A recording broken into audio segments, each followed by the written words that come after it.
that bell travel and really using your legs to get it up there, you're giving it the how you're going to drop the clean, right? So if we're throwing it out there like that, it stands to reason that you're going to have to catch a much heavier bell, right? It's physics. It's a greater distance it's falling, right?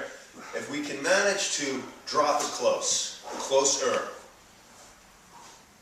and still let it go back like this,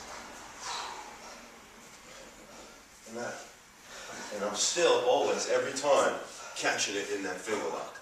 The finger lock meaning that I'm using the other three fingers in addition to the index finger and the thumb. And the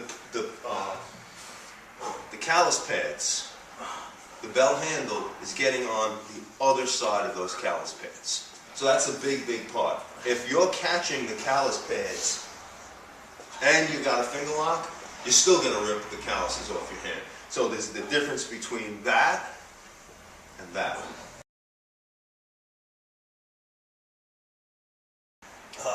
When to rest, right? Because the LongCycle's got two phases, right? We got clean, to the rack, jerk up, jerk down. So you get into the rack twice. When should you rest? Should you rest before the jerk or before the clean? There's not one set answer. It depends on which. If you don't need rest to clean the bell, why take it? In other words, if the clean is very easy for you,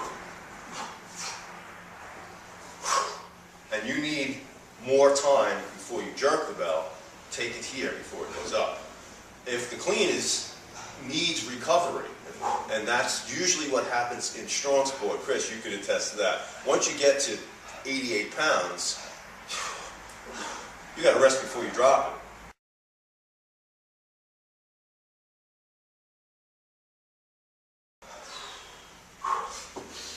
Now, resting up top.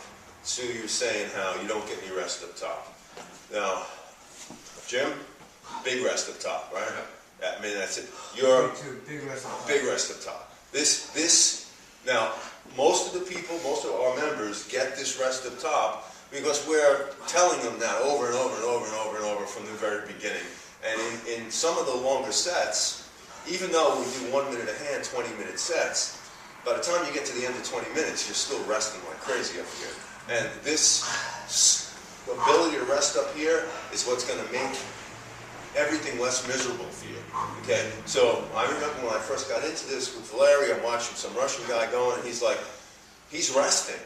He's resting here, he's resting here. So when you're up here, what you have to do to get rest, you intentionally need to do some sets very slow, where you keep it up there. So if you do a jerk set or a LongCycle set, say let's go just jerk. Take a jerk set, go 8 a minute. Hardly spend any time in the rack.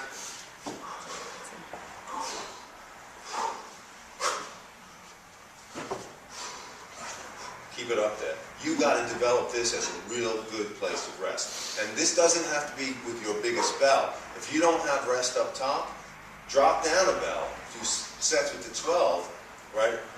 And make the intention of the set to hold the bell up top.